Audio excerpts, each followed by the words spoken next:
La gran pregunta es si esto es un discurso que simplemente dice para su auditorio o realmente es el atisbo de una política pública que podríamos estar viendo en unos días cuando él llegue a la Casa Blanca. No fue lo único que dijo Trump ahí en Phoenix.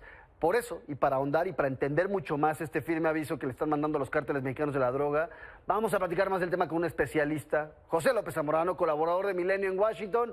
José, buenas noches. ¿Cómo entender este discurso que vuelve a dar Donald Trump el día de hoy? No es algo nuevo, tú lo has seguido muy de cerca en los últimos meses, en los últimos años, ha estado circulando ahí en, vamos a decirlo, los círculos más conservadores de Washington, el tema de declarar a los cárteles como organizaciones terroristas, pero lo cierto es que estamos solo unos días de que llegue a la Casa Blanca y Donald Trump sigue hablando del tema, no se está yendo de la discusión política. ¿Cómo lo ves tú? Buenas noches. Buenas noches, Víctor. Bueno, definitivamente hay una doble lectura. Por una parte hay que entender que su audiencia era Turning Point USA, una de las organizaciones que más apoyó económicamente y logísticamente a la campaña de Donald Trump. En ese sentido, tu primera interpretación es correcta, es decir, le está arrojando un hueso al sector más conservador, más radical, pero también más energizado, que le va a servir de base para presionar al Congreso a fin de que se logren concretar los aspectos más importantes de la agenda política de Trump. Y definitivamente el tema de migración y el tema de fentanilo están allí. ¿Cómo va a poder enfrentar esos dos temas? Si va a poder cerrar la frontera de una manera permanente, si va a lograr hacer esto de las deportaciones masivas, a pesar de que carece de los recursos para detener e identificar a 11 millones de personas. Él dice que son 21, pero bueno, imaginemos que son 11 millones. Hay que recordar que durante su primer mandato solo pudo detener y deportar a 1.5 millones de personas. Digo solo porque Obama hizo 5 millones de deportaciones, Bill Clinton 10 millones. Ahora, la parte de fentanilo, evidentemente es un tema muy importante porque realmente está tocando a su base en el medio oeste industrial. Realmente la epidemia del fentanilo no está golpeando ni a hispanos ni a negros como otras epidemias de drogas, está golpeando a los blancos rurales empobrecidos, es decir, los votantes de Donald Trump, que de alguna manera él siente que hay un compromiso hacia esos votantes.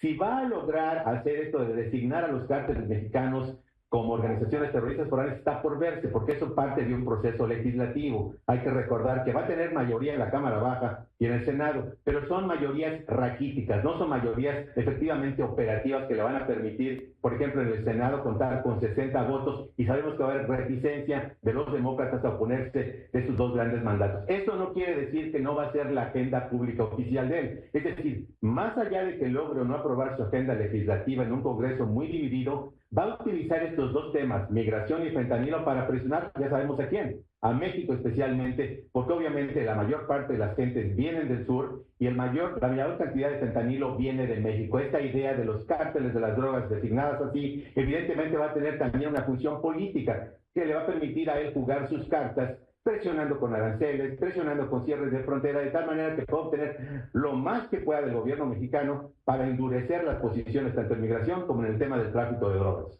José, este es un tema de muchos mensajes, es un juego de mensajes de México a Estados Unidos, de Estados Unidos o de Donald Trump a su base electoral. En el caso mexicano hemos visto acciones muy contundentes en Sinaloa en las últimas semanas. Algunas de ellas ya están permeando allá en Washington, es decir, están logrando el objetivo que querían, que era mostrar que se está haciendo algo.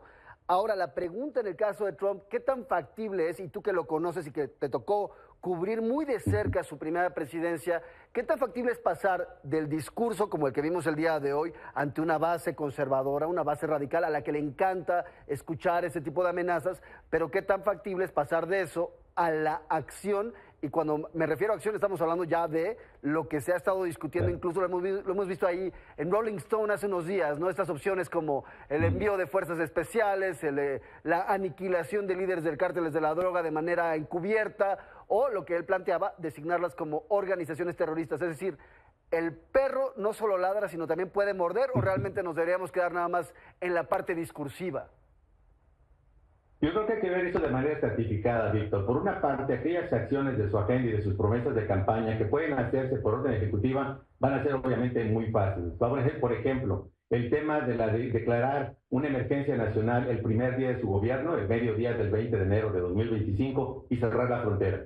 Eso no es ningún problema. Él puede declarar la emergencia nacional, como se ha ocurrido en otros casos, mandar al ejército, la Guardia Nacional, poner alambre de púas. Todo el mundo vamos a estar cubriendo ese tema, vamos a ver a los fuerzas militares allí haciendo sus operativos. Eso está muy fácil. El tema, por ejemplo, de las deportaciones masivas. Él puede decidir implementar una política y de hecho esa política, como tú lo sabes, ya está generando ansiedad, miedo, preocupación en las comunidades inmigrantes de los Estados Unidos y evidentemente va a poder detener personas, hacer una redada aquí y allá. Si eso va a ser el mayor programa de deportaciones de la historia, incluso superior al de Dwight D. Eisenhower, que fue históricamente conocido por ser uno de los más numerosos, está muy complicado. Como decíamos, no tiene los recursos, el ICE no tiene simplemente los elementos, ni siquiera para identificar a 1.4 millones de personas que ya enfrentan orden de deportación. Saben quiénes son, pero no saben dónde están, no los van a poder encontrar y no hay número de agentes que los pueda tener. Eso, digamos, va a ser la parte un poquito más fácil, aunque en las dimensiones va a ser complicado. Cuando ya estamos hablando del tema, por ejemplo, de enviar fuerzas especiales,